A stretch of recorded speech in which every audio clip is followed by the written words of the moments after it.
Hey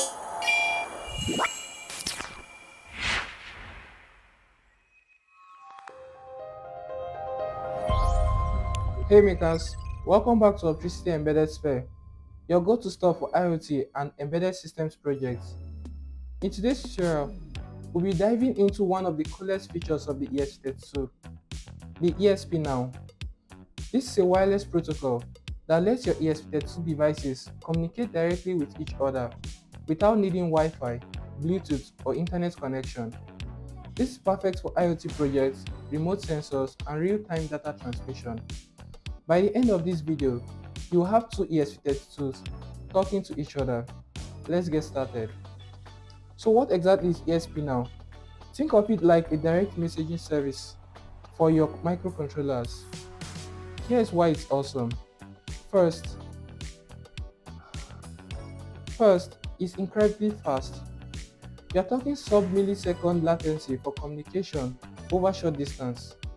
Perfect for time-sensitive applications.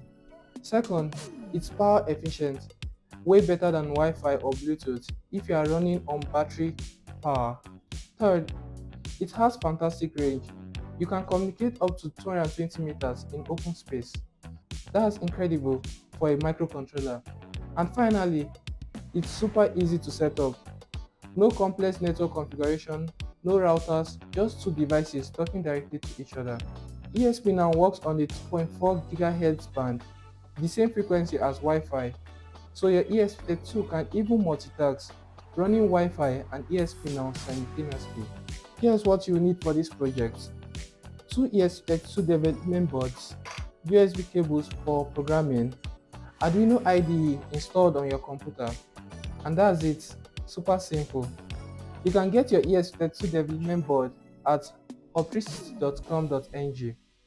First, we define a struct, basically a custom data type that holds all the information we want to send. The struct contains four different data types: a character array for text, an integer, a floating point number, and a boolean. You can customize this to hold whatever data your project needs: sensor readings, button states, temperature values, anything. The receiver code. The receiver is the ESP32 that sits and waits for incoming messages. Here's what happens. We create a callback function called the data receive. This function is automatically triggered whenever the receiver gets a message. Inside this function, we use the memory copy to copy the incoming data into our struct, then print it to the serial monitor so we can see what we received. The setup function. The setup is straightforward.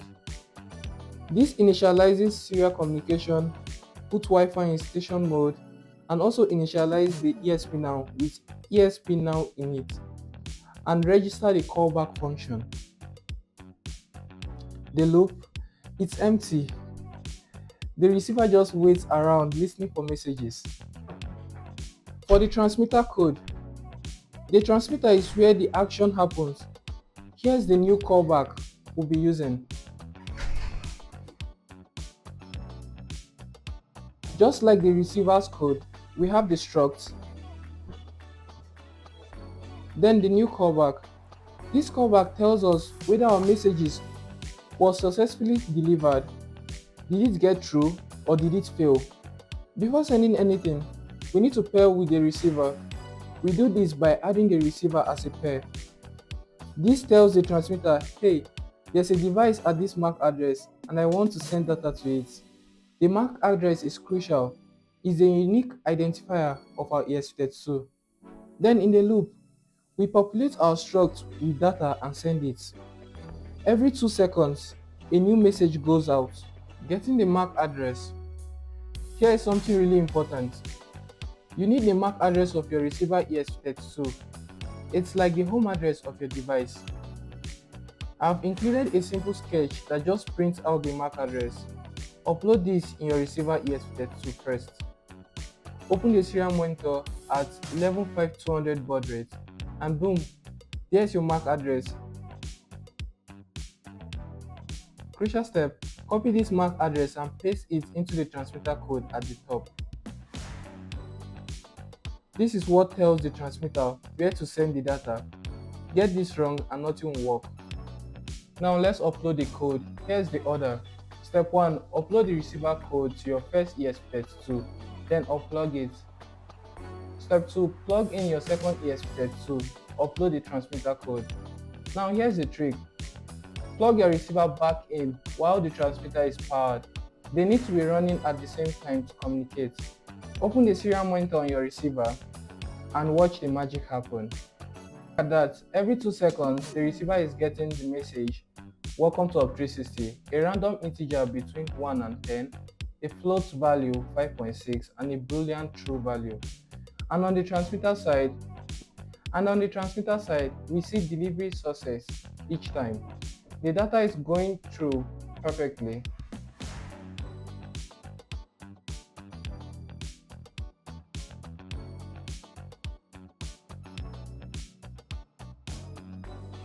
Key points to remember.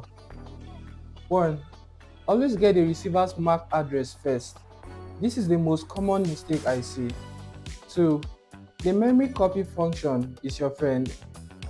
It's how we safely copy data into and out of the struct. 3. Keep your struct simple.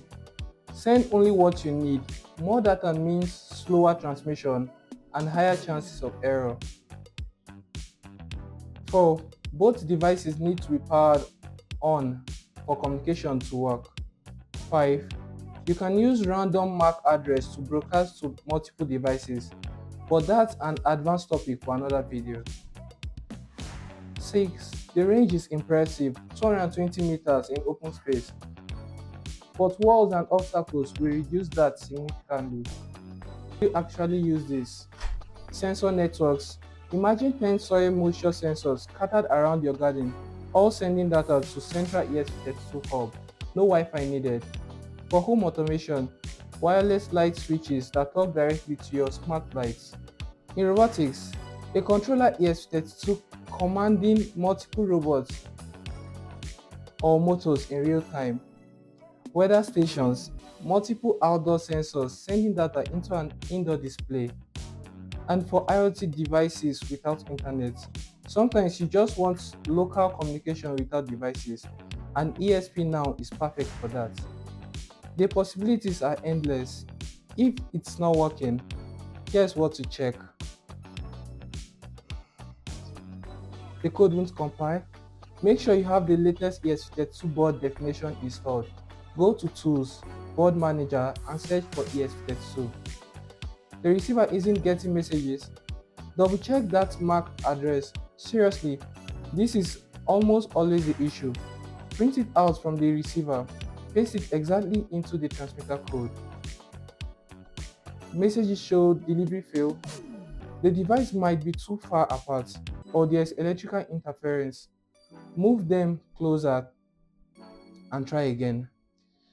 Nothing appears on the serial monitor. Make sure you have selected the correct COM port and the baud rate is set to 115200. Still stuck? Drop a comment below and I will help you troubleshoot. Alright, that's it. You now know how to get two ESP32s communicating with ESP-NOW. This is seriously powerful stuff for IoT projects. If this video helped you, smash that like button.